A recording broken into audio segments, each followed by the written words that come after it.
اس لیے کہ باطل مقابلے پر آتا ہی جب ہے جب اللہ کی توحید بیان کی جاتی ہے. عجیب بات ہے. آپ اللہ کی توحید بیان کرنا چھوڑ دیں، غیر اغیار آپ کو دوست بنا لیں گے. غیر آپ کو دوست بنا لیں گے. یہ تو اللہ تعالیٰ نے محمد صلی اللہ علیہ وسلم کے بارے میں کہا ہے قرآن میں کہ اگر آپ نے ان کی بات تسلیم کر لی اور آپ نے توحید کا بیان کرنا چھوڑ دیا تو یہ آپ کو دوست بنا لیں گے. قرآن کہہ رہا اذا لاتخذوک خلیلا، یہ تو آپ کو دوست بنا لیں گے. ان کے آپ کو دوست بنانے میں صرف اتنی سی بات ہے، وہ یہ نہیں کہیں گے آپ نماز نہ پڑھیں، وہ یہ نہیں کہیں گے کہ آپ روزہ نہ رکھیں، وہ یہ نہیں کہیں گے آپ زکوٰۃ نہ دیں. وہ یہ کہتے ہیں کہ آپ بس اللہ کی توحید کو بیان کرنا چھوڑ دیں، ہماری آپ کی کوئی لڑائی نہیں ہے، ہم آپ کو دوست بنا لیں گے. ہم آپ کو دوست بنا لیں گے، آپ بس یہ کہنا چھوڑ دیں کہ اللہ سے ہوتا ہے. جھگڑا سارا اسی پر تو تھا.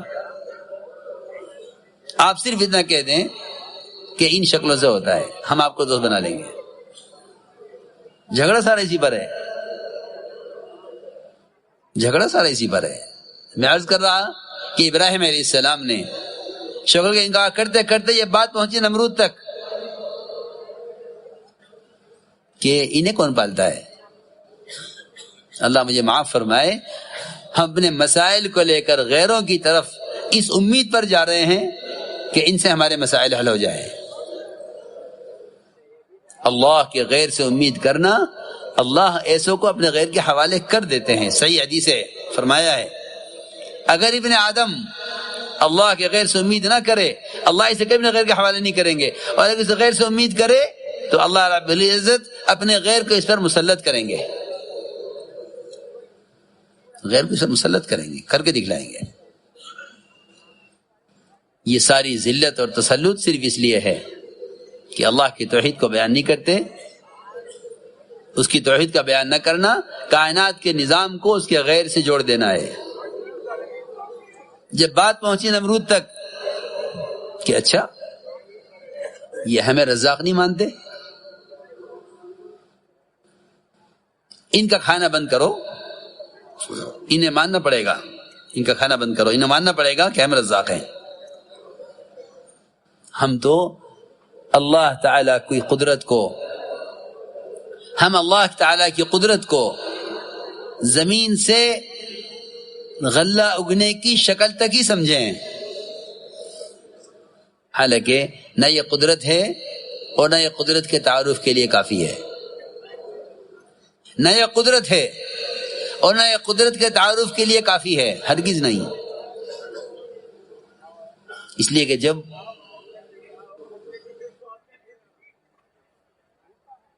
کمائی کے نقشوں پر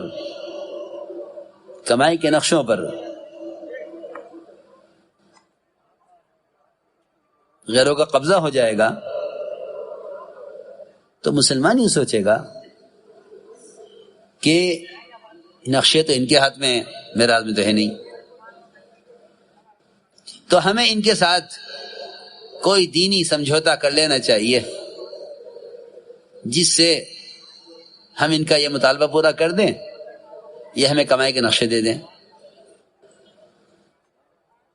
جب بھی تصور میں یہ بات آئے گی کہ اسباب معاش اللہ کے غیر کے ہاتھ میں ہیں، تو یقینی بات ہے کہ مسلمان کسی نہ کسی موقع پر اپنے دین کو چھوڑے گا اسباب معاش حاصل کرنے کے لیے. اس کی کھلی مثال ہے. میں کیا کروں؟ مجھے تو کمانا ہے کہ نہیں؟ یہ ملازمت حرام ہے. میں کیا کروں؟ مجھے تو کمانا ہے. یہ تجارت حرام ہے. میں کیا کروں؟ مجھے تو کمانا ہے. میں کیا کروں؟ اگر اسباب معاش ان کے ہاتھ میں ہیں جو حرام کے مکلف نہیں ہیں، میری بات توجہ سننا، اگر اسباب معاش ان کے ہاتھ میں جو حرام کے مکلف نہیں ہیں تو ہم یہ سوچ کر حرام اختیار کریں گے کہ اسباب معاش انہی کے قبضے میں ہیں، ان سے ہی ملیں گے. جب معاملہ تنگ ہوا ابراہیم علیہ السلام پر، معاملہ تنگ ہوا ابراہیم علیہ السلام پر، اور اس نے طے کر لیا کہ انہیں کھانا نہیں ملے گا تو یہ جائیں گے کہاں؟ میرے پاس آئیں گے، میرے پاس آئیں گے، جائیں گے کہاں؟ جس اللہ مجھے معاف فرمائے، ہم نے اجتماعی طور پر یہ سوچ لیا ہے کہ بھئی ہمارا تو کوئی پرسان حال ہے نہیں۔ میں قسم کھا کر کہہ سکتا ہوں اگر مسلمان اپنے آپ کو قوم سمجھے گا تو پھر یہ قومیت کی بنیاد پر مغلوب ہو کر رہے گا۔ مسلمان قوم نہیں ہے، اسلام قومیت کا نام نہیں ہے، اسلام قومیت کا نام نہیں ہے، اسلام اطاعت کا نام ہے، مسلمان کسی قوم کا نام نہیں ہے۔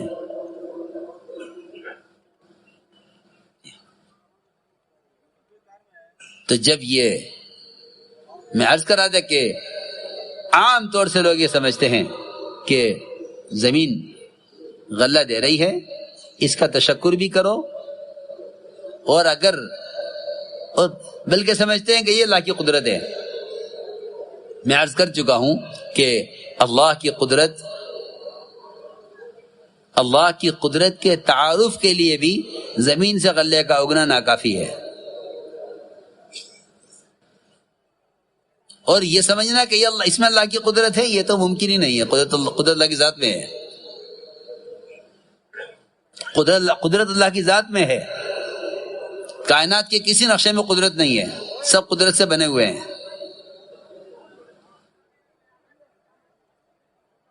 بلکہ جب ابراہیم علیہ السلام کے لیے کھانا بند ہو گیا صرف اس لیے تاکہ مجبور ہو کر ہمارے پاس آئیں، مجبور ہو کر ہمارے پاس آئیں۔ اللہ کی شان، اللہ نے یہ دکھلایا کہ ان کے ہاتھ میں تو وہ رزق ہے، ان کے ہاتھ میں تو وہ رزق ہے جو ہم زمین سے اپنی قدرت سے اگا چکے ہیں، ہم زمین سے اپنی قدرت سے اگا چکے ہیں۔ ہماری قدرت یہ نہیں کہ ہم زمین سے غلہ اگا رہے ہیں، ہم تمہیں اپنی قدرت سے کھانا دیتے ہیں۔ جو بوری مٹی کی بھری ہوئی گھر کی مرمت کے لیے لا کر رکھی گئی تھی، اللہ نے اس پوری مٹی کی بوری کو آٹے میں تبدیل کر دیا۔ رزاق ہم ہیں، رزاق ہم ہیں۔ تو ہماری قدرت کی اہمیت سمجھو کہ ہم زمین سے غلہ دینے کے پابند ہیں۔ اس لیے میں عرض کر رہا ہوں کائنات اللہ کا ضابطہ نہیں ہے، کائنات اللہ کا ضابطہ نہیں ہے، اللہ کا ضابطہ اللہ کا دین ہے۔ تم حکم پورا کرو، ہم تمہیں قدرت سے پالیں گے۔ کائنات ضابطہ نہیں ہے۔ جو لوگ کائنات کو ضابطہ سمجھ کے چلتے ہیں وہ دین کو چھوڑتے ہیں کہ کیا کریں، حالات یہ ہیں، کیا کریں، ان حالات میں ہم کیا کریں۔ کائنات ضابطہ ہی نہیں ہے۔ کائنات کو ضابطہ سمجھنا اللہ کی قدرت کا انکار ہے، بالکل نہیں۔ کائنات ضابطہ نہیں ہے، کیونکہ ضابطے میں کائنات میں تغیرات ہیں، ضابطے میں تغیر نہیں ہے۔ لا تبدیل لخلق اللہ ذالک الدین القیم ولکن اکثر الناس لا یعلمون، سیدھی بات ہے۔ لا تبدیل لخلق اللہ ذالک الدین القیم ولکن اکثر الناس لا یعلمون، یہ فرما رہے ہیں۔ کائنات ضابطہ نہیں ہے، دین ضابطہ ہے۔ کائنات میں بہت تبدیلیاں ہیں، کائنات میں بہت تبدیلیاں ہیں۔ زمینیں ہیں، غلہ نہیں ہے، ہتھیار ہیں، حفاظت نہیں ہے، دوائیں ہیں، شفا نہیں ہے، بادل ہیں، بارش نہیں ہے، عورتیں ہیں، اولاد نہیں ہے۔ آپ سارا نظام اٹھا کے دیکھ لو، حکومتیں ہیں، عزتیں نہیں ہیں، سب نظام اٹھا کے دیکھ لو۔ کائنات کو ضابطہ سمجھا؟ کائنات کو ضابطہ وہ سمجھتے ہیں جو اللہ کو نہیں مانتے ہیں، وہ پکی بات ہے۔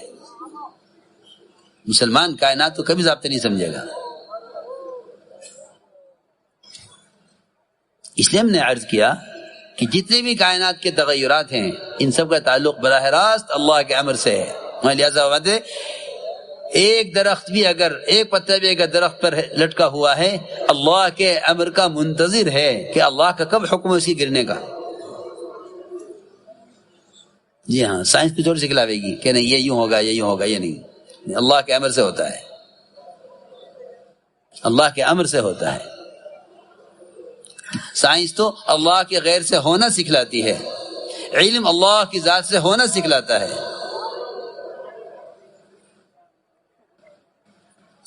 چھوٹا سا دھندا، گورکھ دھندا مل گیا ہے، سمجھتے ہیں بس یہی ساری قدرت ہے۔ ابراہیم علیہ السلام نے سب شکل کا انکار کیا۔ حضور اکرم صلی اللہ علیہ وسلم کی شہادت کی انگلی کے اشارے سے چاند کے 2 ٹکڑے ہو جانے کو بتلا دیا ساری امت کو کہ محمد صلی اللہ علیہ وسلم کی عمل کی وہ قوت ہے کہ چاند کے 2 ٹکڑے کر کے دکھلائے اپنی انگلی کے اشارے سے۔ جن کے عمل عادت کا یہ اثر ہے، ان کے عمل عبادت کا کیا اثر ہوگا؟ جن کے عمل عادت کا یہ اثر ہے، ان کے عمل عبادت کا کیا اثر ہوگا؟ اس لیے خوب سمجھ لو اچھی طرح کہ اللہ کی قدرت یہ ہے کہ وہ شکلوں کو جب چاہے اپنا امر سے جب چاہے بدل دے۔ مشرکین بھر کر لائے شراب کے مشکیزے، فتح ہوگی شراب پیئیں گے، سارے مشکیزے چھوڑ کر بھاگے، فتح ہو گئے مسلمانوں کو، سارے مشکیزے چھوڑ کر بھاگے۔ پوچھا گیا کیا رے یہ مشکیزے چھوڑ کر بھاگے، کھول کے دیکھو۔ انہیں کھول کے دیکھا، سارے مشکیزوں میں شہد بھرا ہوا تھا۔ ایک بھاگ والے سے پوچھا کہ تم اتنا بڑی مقدار میں شہد کیوں لے کر آئے؟ کیا کام تھا شہد کا؟ اتنا شہد کیوں لائے؟ کہ ہم تو ایک بھی مشکیزہ شہد کے نہیں لائے، اللہ نے سارے شراب کے مشکیزوں کو شہد میں تبدیل کر دیا۔ نظام ہمارے ہاتھ میں ہے نا، نظام ہمارے ہاتھ میں ہے، ہم جو چاہیں کریں۔ اس لیے میں نے عرض کیا کہ حضور اکرم صلی اللہ علیہ وسلم نے سب سے پہلے صحابہ کو ایمان سکھلایا، اس طرح سکھلایا کہ نظام کائنات کا کائنات سے کوئی تعلق نہیں ہے۔ حدیبیہ کی رات بارش ہوئی، آپ نے فرمایا تم میں سے بعض کافر ہوں گے بعض مسلمان۔ جی ہاں، صاف بارش ہوئی ہے، بعض کافر ہوں گے بعض مسلمان۔ صاحب نے کہا کیوں ایسا کیوں ہو جائے گا؟ آپ نے فرمایا جو کہے گا بارش فلاں ستارے کی وجہ سے ہوئی ہے وہ اللہ کا انکار کرنے والا، ستاروں پر ایمان رکھنے والا ہے۔ جو کہے گا بارش اللہ کے امر سے ہوئی ہے، کسی کو کوئی دخل نہیں ہے۔ یہاں ساری امیدیں ماہر موسمیات سے وابستہ ہیں۔ ماہر موسمیات کہہ دیں گے بارش ہوگی تو کہہ دیں گے ہوگی، یہ کہہ دیں گے نہیں ہوگی تو نہیں ہوگی۔ میرے دوستو عزیزو، اس لیے عرض کر رہا کہ نظام کائنات اصل نہیں ہے۔ سمجھتے تھے خالق کائنات سے فائدہ اٹھانے کے لیے نظام کائنات کا انکار کرنا شرط ہے، اس کا یقین نکلنا شرط ہے۔ حضور اکرم صلی اللہ علیہ وسلم نے ہر مسئلے میں چھوٹے سی چھوٹی بات کے بارے میں سوال کیا، چھوٹی چھوٹی بات کے بارے میں سوال کیا۔ صحابی نے آ کر عرض کیا کہ اونٹوں میں خارش پھیل گئی ہے۔ فرمایا کہاں سے اونٹوں میں خارش پھیلی ہے؟ اس سوال کا مقصد یہ نہیں تھا، اس سوال کا مقصد یہ نہیں تھا کہ کیا وجہ ہوئی، اس سوال کا مقصد یہ تھا کہ ان صحابی کے دل سے بات نکلوانی تھی کہ تم خارش کے ہونے کا سبب کیا سمجھتے ہو۔ عرض کیا کہ ایک اونٹ کو ہو گئی تھی پھر سب کو ہو گئی۔ آپ نے اس باطل خیال کو ختم کرنے کے لیے فرمایا کہ اگر اونٹوں سے اونٹے میں خارش پھیلی ہے، پہلے اونٹ کو کہاں سے ہوئی؟ ہاں، ایمان اللہ نے کیا، پہلے اونٹ کو کہاں سے ہوئی؟ نعوذ باللہ، نظام قدرت اتنا کمزور نہیں ہے کہ اللہ چاہتے تھے ایک کو خارش ہو مگر سب کو ہو گئی، ایسا نہیں ہے۔ یہاں مسلمان کو بیماری نہ لگ جاوے اچھوت بنا دیا۔ کیا بنا دیا؟ اچھوت بنا، الگ رہو۔ ہاں، اللہ کے امر سے ہر چیز ہوتی ہے، اللہ کے امر سے ہر چیز ہوتی ہے۔ عبداللہ بن عمر رضی اللہ تعالیٰ عنہ کوڑی کے ایسا مریض جس کے انگلیوں میں زخم ہوا کرتے تھے، اس کے ساتھ ایک برتن میں کھانا کھاتے تھے۔ لوگ کہتے کہ عبداللہ بن عمر سے کہ یہ اس کے ہاتھ میں زخم ہے، آپ ساتھ کھانا کھا رہے ہیں؟ فرماتے تھے کہ اللہ کا امر اس کے لیے ہے، میرے لیے نہیں ہے، اور جس دن میرے لیے ہوگا، اللہ کا امر میرے لیے ہوگا، اس وقت اس کی ضرورت نہیں ہوگی، یہ ہو یا نہ ہو اللہ کا امر آئے گا۔ جی ہاں، اس امت کو اس کی تعلیم دی گئی تھی، امت کو اس کی مشق کرائی گئی تھی۔ سب سے بڑی غلطی، سب سے بڑا نقصان امت کا اس سے ہوا کہ امت نے ایمان کو بولنا چھوڑ دیا، اب نظام کائنات کو اثر بنا لیا ہے، اسی پر گاڑی چل رہی ہے، جو بات پیش آتی ہے شر کی اس کو بھی اسباب سے جوڑ دیتے ہیں، جو خیر کی بات پیش آتی ہے اس کو بھی اسباب سے جوڑ دیتے ہیں۔ میرے بزرگ دوستو عزیزوں، سب سے اہم چیز اللہ کی چاہت اور اس کی مشیت ہے۔ جتنے بھی کائنات میں اسباب ہیں، یہ تمام کے تمام اسباب صرف انسانوں کی، مسلمانوں کے امتحان کے لیے ہیں۔ تمام اسباب مسلمانوں کے امتحان کے لیے ہیں، اطمینان کے لیے نہیں ہیں۔ اسباب اطمینان کے لیے نہیں ہیں، اسباب سے کوئی مطمئن نہیں ہونا چاہیے۔ اسباب سارے امتحان کے لیے ہیں۔ انبیاء علیہ السلام سے لے کر قیامت تک آنے والے جتنے بھی مسلمان ہیں، اسباب ان سب کے امتحان کے لیے ہیں۔ انبیاء علیہ السلام سے لے کر قیامت تک آنے والے مسلمان ہیں، سب کے لیے اسباب بطور امتحان ہیں۔ ہاں، غیروں کے لیے اسباب بطور اطمینان کے ہیں۔ میری بات توجہ سننی ہوگی بہت۔ ہمیں یہاں سے دھوکہ لگتا ہے کہ جب یہ اپنے اسباب میں کامیاب ہو رہے تو ہم کیوں نہیں ہو رہے؟ یہ تو اللہ کے دشمن ہیں، اللہ کو مانتے نہیں ہیں۔ جب یہ کامیاب ہو رہے تو ہم کامیاب کیوں نہ ہوں؟ کہ نہیں، تمہاری کامیابی کا راستہ نہیں ہے، تمہاری کامیابی کا راستہ یہ نہیں ہے۔ جب نمرود کو، جب قارون کو اس کے اسباب میں دھستا ہوا دیکھا تو اس وقت علماء نے یہ کہا وَيْلَكُمْ ثواب اللہ خیر، وَيْلَكُمْ ثواب۔ جب انہوں نے تمنا کی یا لیت لنا مثل ما اوتی قارون، وہ اسباب جو قارون کے پاس ہمارے پاس بھی ہوتے، تو علماء نے کہا وَيْلَكُمْ ثواب اللہ خیر، ارے ہلاکت تو تمہاری تھی، کیا کہہ رہے ہو؟ اللہ کی طرف سے عمل پہ ملنے والا اجر وہ بہتر ہے اس کے مقابلے میں۔ اور جب انجام دیکھا تو تمنا کرنے لگے لولا امن اللہ علینا لخسف بنا، لولا امن اللہ علینا لخسف بنا، اگر اللہ نے ہمیں مال نہ دے کر، اللہ نے ہمیں اسباب اور اللہ نے ہمیں یہ حکومتیں اور وزارتیں نہ دے کر ہم پر احسان نہ کیا ہوتا تو ہم بھی آج دھسائے جاتے۔ یعنی اسباب نہ ملنے کو اللہ کا احسان سمجھ رہے، اس لیے کہ نتیجہ سامنے آیا، حکم توڑ کر سبب پر چلنے والوں کا نتیجہ سامنے آیا، تو جو تمنا کر رہے تھے کل یہ عہدے ہمیں ملتے، یہ مال ہمیں ملتا، یہ اسباب معاش ہمارے پاس ہوتے، آج یہ کہہ رہے اے اللہ تیرا احسان ہے کہ تو نے ہمیں مال نہیں دیا، تو نے ہمیں مال نہیں دیا۔ اور واقعی حضور اکرم صلی اللہ علیہ وسلم نے اپنے صحابہ کو اس پر ایسا مضبوط کیا تھا کہ حضرت فرماتے تھے جتنے بھی مالدار صحابہ گزرے ہیں کوئی صحابی دنیا سے خوش نہیں گیا۔ عجیب بات ہے، جتنے مالدار صحابہ گئے دنیا سے کوئی خوش نہیں گیا، ہر ایک کو یہ غم تھا، ہر ایک کو یہ فکر تھا کہ کل قیامت میں اللہ یہ نہ کہہ دیں اذهبتم طیباتکم فی حیاتکم الدنیا، کہ تم نے دنیا میں مزے اڑا لیے ہیں اور دنیا میں تم نے اپنی خواہش پوری کر لی ہے، یہاں تمہارے لیے کچھ نہیں ہے۔ عمرو بن العاص رضی اللہ تعالی عنہ، موت کا وقت قریب آیا، دیوار کی طرف منہ کر کے رونے لگے، لوگوں نے وجہ پوچھی، کہا کیوں رو رہے ہو؟ اب تو اللہ سے ملنے کا وقت ہے، خوش ہونا چاہیے۔ فرمانے لگے ایک زمانہ گزرا تھا ہم پر کفر کا، اس میں مر جاتے یقیناً جہنم میں جاتے۔